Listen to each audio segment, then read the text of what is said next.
أعوذ بالله من الشيطان الرجيم. بسم الله الرحمن الرحيم. يا أيها الذين آمنوا كتب عليكم الصيام كما كتب على الذين من قبلكم لعلكم تتقون أياما معدودات فمن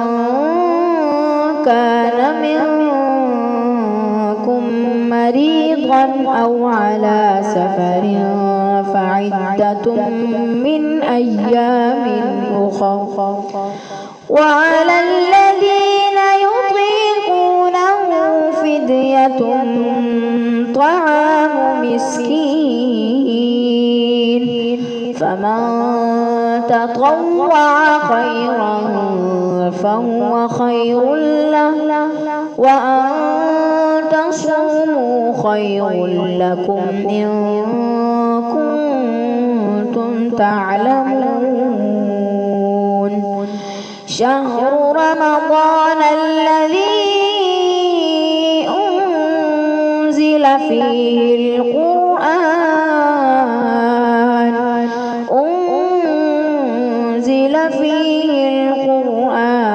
هدى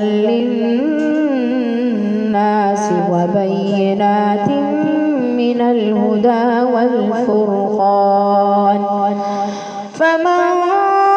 شهد منكم الشهر فليصم ومن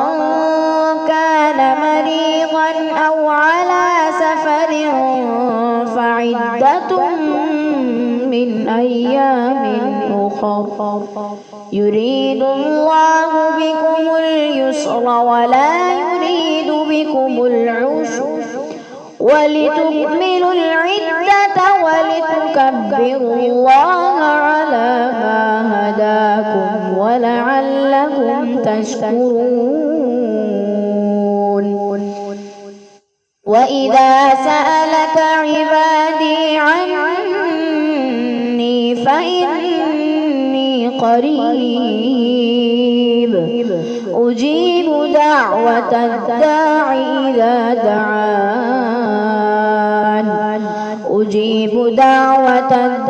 إذا دعان فليستجيبوا لي وليؤمنوا بي لعلكم يرشدون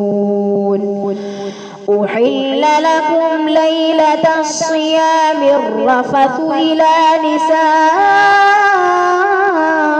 نسائكم هن لباس لكم وأنتم لباس لهم علم الله أنكم كنتم تختانون أنفسكم فتاب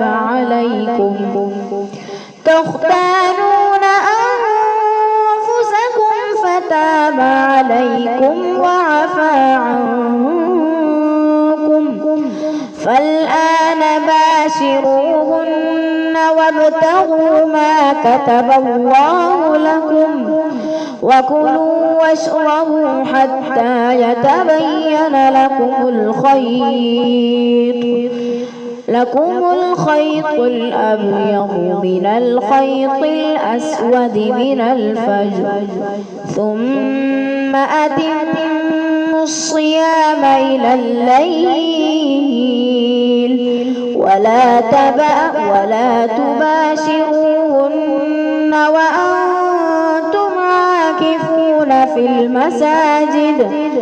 تلك حدود الله فلا تقربوها كذلك يبين الله آياته للناس لعلهم يتقون ولا تأكلوا أموالكم بينكم بالباطل وتدلوا بها إلى الحكام لتأكلوا فريقا من أموال